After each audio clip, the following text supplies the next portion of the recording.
특검이라는 것은 수사 능력이 부족하거나 의지가 부족하거나 인력이 부족하거나 하는 경우에 보충적으로 이미 검찰의 수사 의지는 심각한 국민적 불신에 직면한 수사 능력에 대한 믿음도 깨진 지 오래입니다. 결과적으로 진실규명에 방해가 될 거다. 특검을 통한 진실규명이야말로 지금 국민의 강력한 요구임을 특검은 수사가 미진하다든지 수사가 끝났음에도 불구하고 해소되지 않은 의혹이 남아있을 때 하는 말하자면 최종 수단인데 5월이든 이게 6월이든 결과를 보고 국민들이 납득하지 못한다. 그럼 특검 갈 수 있습니다. 언뜻 그럴싸해 보입니다. 그러나 그간 검찰 행태에 비춰보면 한계가 뚜렷합니다. 패스트트랙이라고 하는 절차가 밖에 남지 않았다고 한다면 그것을 통해서라도 이거 굉장히 정의당스럽지 않은 김건희 특검은 이렇게 되면 50억 클럽 특검과 함께 이 문제를 처리할 수밖에 쌍특검 동시 추진으로 방향을 튼 셈이 특검 도입을 바라는 민심에 신속하게 응답해야만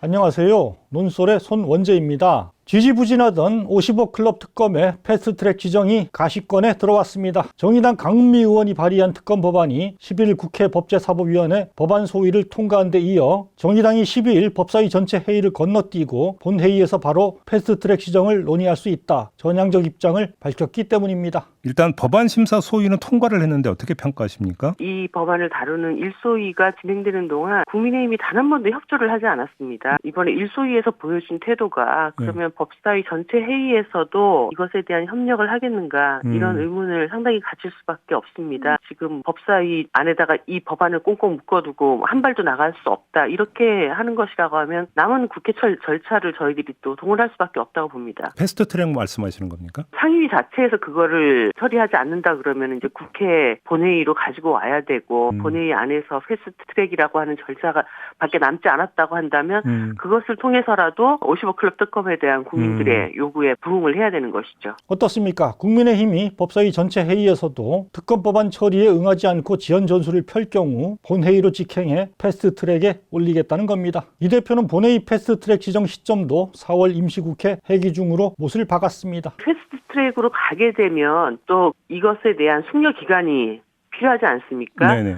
총 한 8개월 정도가 되는 것인데요. 이것을 감안하면은 더 이상 4월달 임시회를 벗어나서는 안 될 것 같다는 판단을 하고 있습니다. 본회의에서 패스트트랙으로 지정을 해도 실제 법안 처리를 위한 표결까지는 최장 240일간의 숙성 기간을 거치게 돼 있습니다. 법사위에서 지정일로부터 180일 안에 심사를 마치고 60일 안에 본회의에 상정하게 돼 있습니다. 지금 법사위원장은 특검 법안에 부정적인 국민의힘 소속 김도읍 의원입니다. 당연히 최대로 시간을 끌 가능성이 큽니다. 이 경우 8개월 뒤인 올 연말은 돼야 특검 법안을 본회의에서 처리할 수 있습니다. 만약 본회의 직회부를 더 늦추면 내년으로 법안 처리가 넘어가게 됩니다. 이럴 경우 특검 구성 시한과 특검 수사 기한 등을 고려하면 자칫 내년 40 총선 전까지 수사 결과를 못 내는 상황이 벌어질 수도 있습니다. 이 대표는 이런 점을 고려해 이달 중으로 본회의에서 패스트트랙 지정까지 마치겠다 밝힌 겁니다.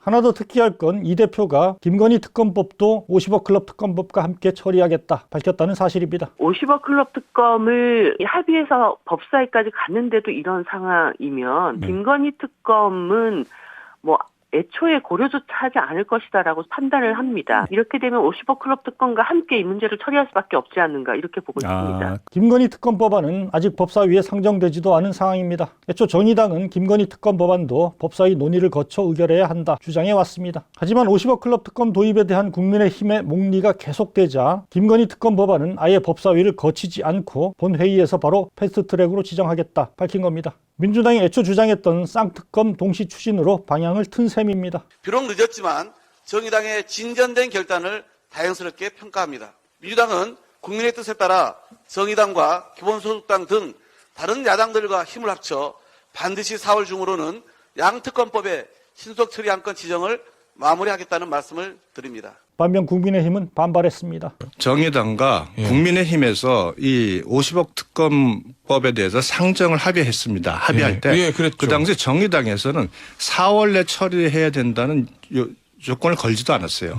이거 굉장히 정의당스럽지 않은 그 태도 변화고요. 정의당이 갑작스럽게 태도를 바꿨다는 주장입니다. 그러나 자신의 태도를 돌아보지 않는 일방적 주장입니다.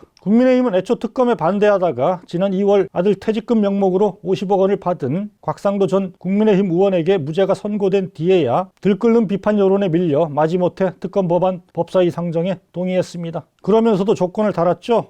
국회가 요구해서 발동되는 특검은 수사가 미진하다든지 수사가 끝났음에도 불구하고 해소되지 않은 의혹이 남아있을 때 하는 말하자면 최종 수단인데 검찰 수사를 보고 특검을 할지 말지 결정할 문제라는 겁니다. 그러나 검찰의 대장동 수사가 시작된 지 1년 6개월이 지나도록 50억 클럽에 대한 수사는 전혀 진척이 없었다는 점에 비춰보면 마냥 시간을 끌겠다는 얘기로밖에 들리지 않습니다.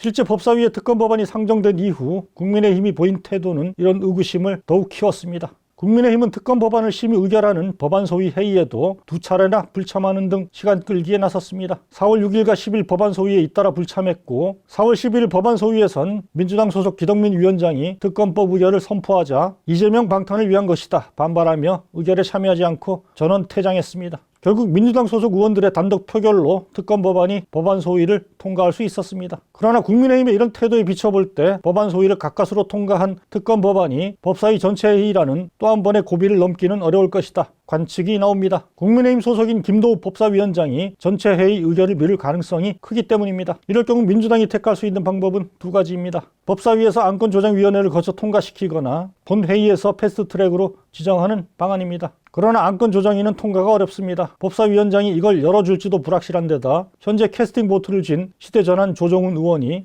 신속한 특검 도입에 부정적 입장을 드러내고 있기 때문입니다. 본회의가 아닌 법사위에서 패스트트랙을 지정하는 방법도 있지만 이 또한 캐스팅 보트를 진 조 의원이 반대하고 있습니다. 조정훈 의원의 말씀을 들어보면 기본적으로 지금 검찰 수사가 잘하고 있으니 그걸 더 지켜보고 하자라는 좀 생각을 가지고 계신 것 같은 느낌이 받는데요. 제가. 이게 5월이든 이게 6월이든 그때까지 결과를 보고 국민들이 납득하지 못한다. 정치권이 납득하지 못한다. 그럼 특검 갈 수 있습니다. 그러나 4월을 넘길 경우 앞에서 봤듯이 총선이라는 정치 일정과 연계돼 특검이 제 역할을 다 못할 수 있다. 우려가 큽니다. 무엇보다 검찰의 수사 의지에 대한 의구심이 큰 상황에서 무조건 검찰 수사 결과를 보고 결정하자는 주장이 얼마나 설득력을 가질지 의문이 듭니다. 이정미 정의당 대표가 본회의 패스트트랙 지정 뜻을 밝힌 것도 이런 점을 고려한 결정이라고 할 수 있겠습니다.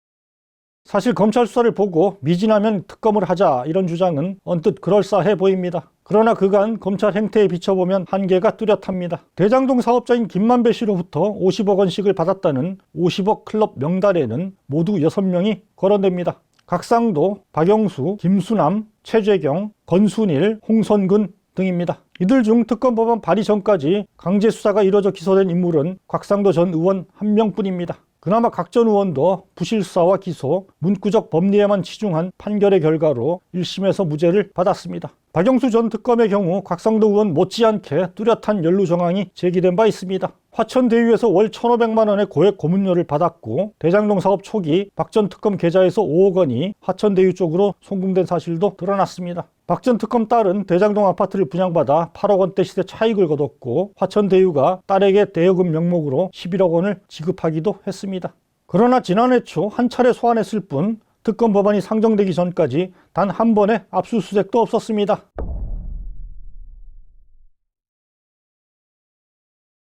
그러다 지난 3월 30일 특검 법안이 상정된 날에야 갑자기 박 전 특검의 집과 사무실에 대한 검찰의 압수수색이 이뤄졌습니다. 의혹이 불거진 지 1년 6개월 만입니다. 검찰은 박 전 특검이 우리은행 이사회 의장으로 재직하면서 김만배 씨 부탁으로 대장동 컨소시엄 구성 등을 돕고 200억 원 상당을 약속받은 정황을 찾아냈다고 합니다. 검찰은 최근에는 2014년 남욱 등 대장동 개발업자들과 성남도시개발공사에서 일한 정민용 변호사 등이 모인 식사 자리에 박 전 특검의 최측근이죠. 양재식 전 특검보가 함께 참석했다는 진술도 확보했다. 동아일보가 보도했습니다. 박 전 특검이 사업 초기부터 대장동 일당과 사실상 한 몸처럼 움직였을 가능성을 살펴보고 있다는 겁니다. 지금이라도 수사에 진척을 보이는 건 다행입니다. 하지만 그동안 뭐 하다가 갑자기 이러는 건지 설명이 필요한 대목입니다. 검찰은 국회 일정과 상관없이 수사 타임 스케줄에 맞춰 진행된 것이다 주장했습니다. 하지만 그렇다면 왜 1년 반 동안이나 아무것도 안 하다가 이제서야 압수수색에 나선 것인지 의문을 갖게 됩니다. 그동안은 박 전 특검을 봐주다가 특검 여론이 커지자 손절에 나선 건 아닌지 궁금합니다.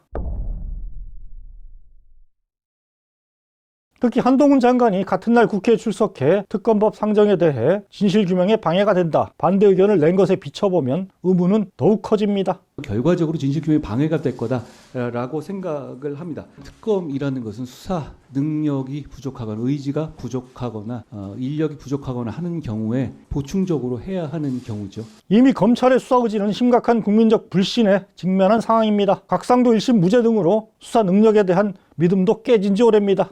결국 검찰이 진실규명 임무를 오랫동안 방기해 왔기 때문에 특검에 대한 찬성 여론이 높아진 것입니다. 가령 KBS 의뢰로 한국리서치가 지난 3월 실시한 여론조사에선 50억 클럽 특검이 필요하다는 응답자가 77.6%에 이르렀습니다. 김건희 주가조작 특검이 필요하다는 응답도 60.0%로 나타났습니다. 특검을 통한 진실규명이야말로 지금 국민의 강력한 요구임을 말해줍니다. 그런데도 검찰 수사를 보고 미진하면 특검을 해야 된다, 이런 주장을 계속하는 것은 검찰의 책임 방기를 덮어주자, 이런 얘기와 하나도 다를 게 없습니다. 만약 국회가 이런 민심을 외면하고 특검 도입을 계속 미룬다면 그 자체로 직무유기로 비판받아 마땅합니다. 현재 민주당은 늦어도 4월 27일 본회의에선 50억 클럽 특검법을 패스트트랙으로 지정한다 방침입니다. 정의당의 동참으로 가능성은 커졌습니다. 국회는 특검 도입을 바라는 민심에 신속하게 응답해야만 할 것입니다.